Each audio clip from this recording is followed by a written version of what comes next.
So anybody who wants to be an athlete, sprinter, it's a game of hard work. It's a game of patience. You can't start today and expect to run fast tomorrow.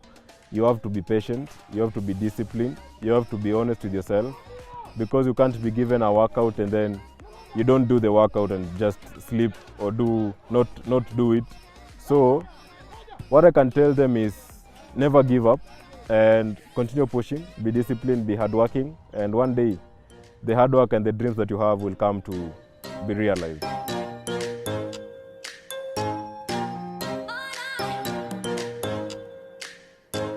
Yes, all these years I've been looking up to Johan Blake, the Jamaican sprinter. He's had the best also, is also the best of careers. He's the second fastest man ever, and he was giving Usain Bolt troubles at some point. So I look up to Johan Blake because of the records he's been setting, and I pray that I also get to that point and take the second position and then eventually the first position. So I look up to Johan Blake.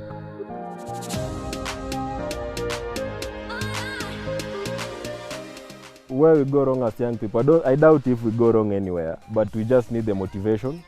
We need to see, like right now, people have seen that there's hope in sprinting in Kenya. I'm one of the examples. I'm actually the example because I've been training in Kenya. I've never trained outside this country, but I've achieved the things that I've achieved. So as young people, we just need to be motivated.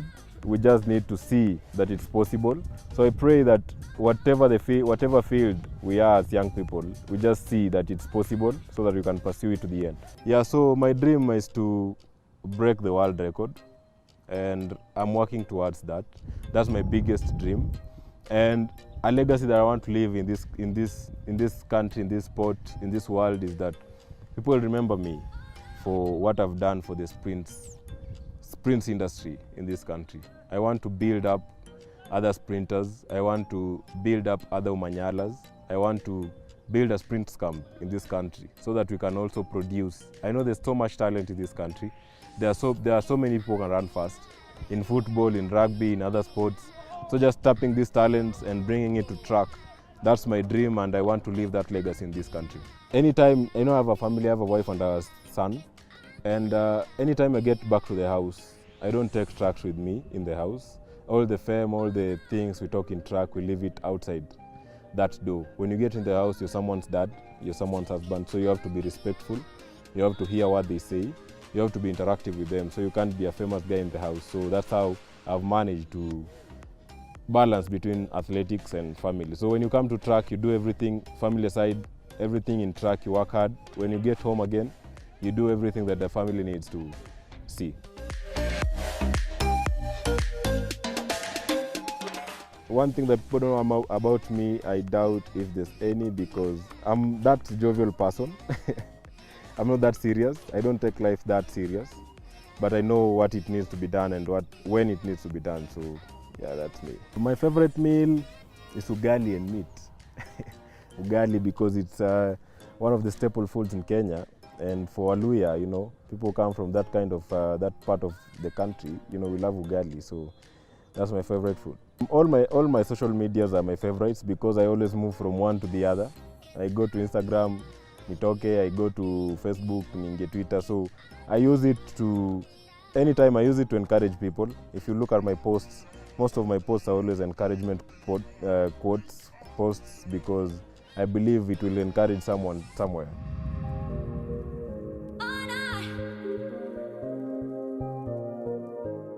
As an athlete, every time you get an injury, it's a low moment. So for me, I've had injuries before, back injury, hamstring injuries.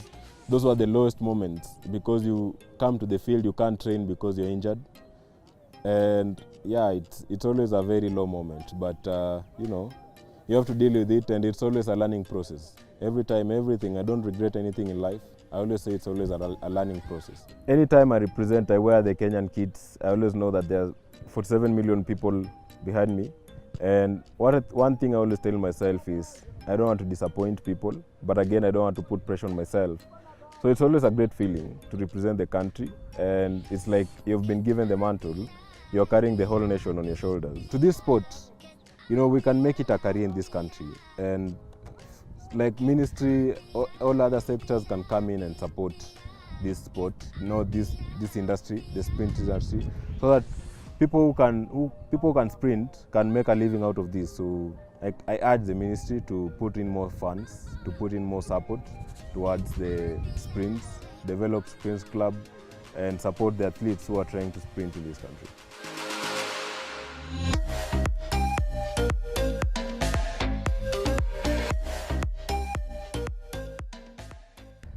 Yeah, I was given a car by one of the betting companies, and it's a great car. It's a brand new Harrier. So that's the machine that I'm moving around with. So like when you see these things happening, it's something that I'm proud of, because it's people are happy about what you're doing. So rewarding me is a great feeling. My wife also sprints. We met in an event in 2016. We met even before I became famous. So she's also a sprinter. She does 100 meters and long jump.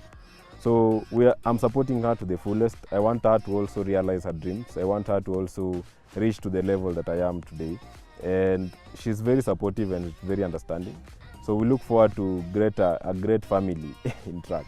So the Kenyans who have been supportive, I appreciate it so much, and the support has been massive. Online, phone calls and messages, I appreciate it so much, and I pray and I promise you that it only gets better from here. We are working hard so that we can make you guys extremely proud.